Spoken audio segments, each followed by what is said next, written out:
Hello বন্ধুরা, আসসালামু আলাইকুম। কেমন আছেন সবাই? শামুস কিচেনে আরও একবার আপনাদের স্বাগত জানাই। আজকে আমি একটা পেঁপে সবজি নিয়ে আসছি। তো আজকে পেঁপে সবজিটা আপনাদের সাথে শেয়ার করব। সবজি কার না ভালো লাগে বলুন তো?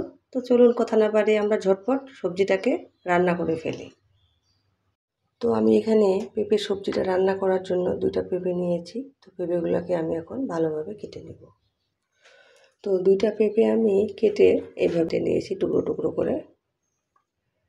তো আপনারা যেভাবে পছন্দ করেন সেভাবে কেটে নিতে পারেন। তো আমি এভাবে কেটে নিয়েছি এবং এটাকে ভালোভাবে ধুয়ে নিয়েছি। ঝটপটভাবে আমি একটা পেঁপের সবজি রান্না করব, তাও কিনা প্রেশার কুকারে। তো প্রেশার কুকারের জন্য কিন্তু আমাদের অনেক সময় বেঁচে যায়।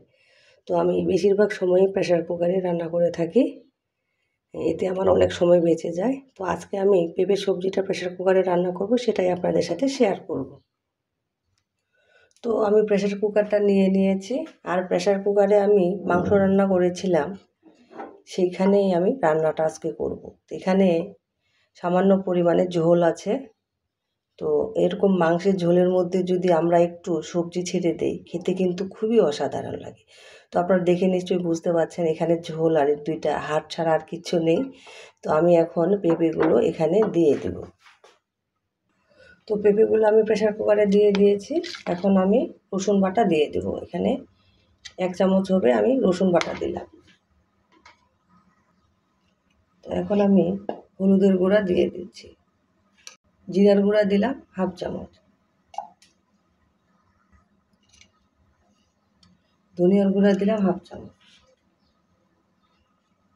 লাল মরিচের গুঁড়া আমি দিয়ে দিলাম। আপনারা ঝালটা কেমন পছন্দ করেন সেইভাবে দিয়ে দিবেন।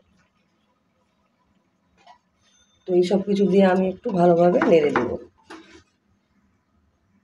আমি একটা তেজপাতা এভাবে 2 টুকরো করে দিয়েছি, দিয়ে দিলাম। স্বাদ মতো লবণ দিলাম। তো এই সব কিছু দিয়ে আমি ভালোভাবে নেড়ে দেব।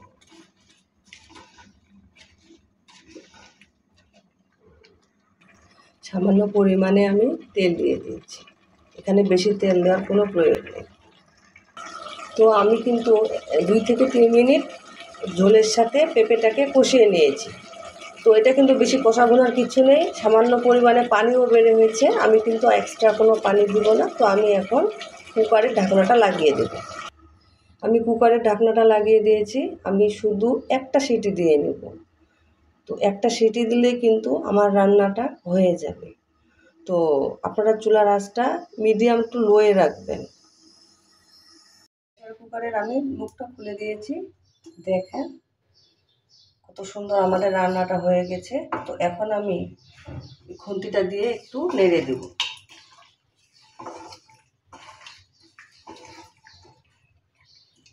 বাস, আমাদের কিন্তু রান্না হয়ে গেছে। এই সময় আপনারা লবণটা চেক করে নেবেন। কিন্তু এটা হয়ে গেছে, আমি একটা সার্ভিং ডিশে নিয়ে দেখাচ্ছি। তো সবজিটা আমি একটা সার্ভিং ডিশে নিয়ে নিয়েছি। দেখেন পেঁপের সবজিটা কতটা লোভনীয় হয়েছে। এটা শুধু দেখতে লোভনীয় না, খেতেও কিন্তু অনেক মজা হয়ে থাকে। তো আপনারা একবার হলেও প্রেসার কুকারে এভাবে মাংসের ঝোলের সাথে পেঁপে ছেড়ে দিয়ে রান্না করে দেখবেন, খেতে কিন্তু অনেক মজার হয়ে থাকে। আপনারা একবার বানালে বারবার এই রেসিপিটা বানাবেন। জন্য কিন্তু আমরা অনেক সহজ এবং খুব তাড়াতাড়িভাবে রান্নাটা করতে পারছি। তো আপনারা একবার হলেও এইভাবে বানিয়ে খাবেন।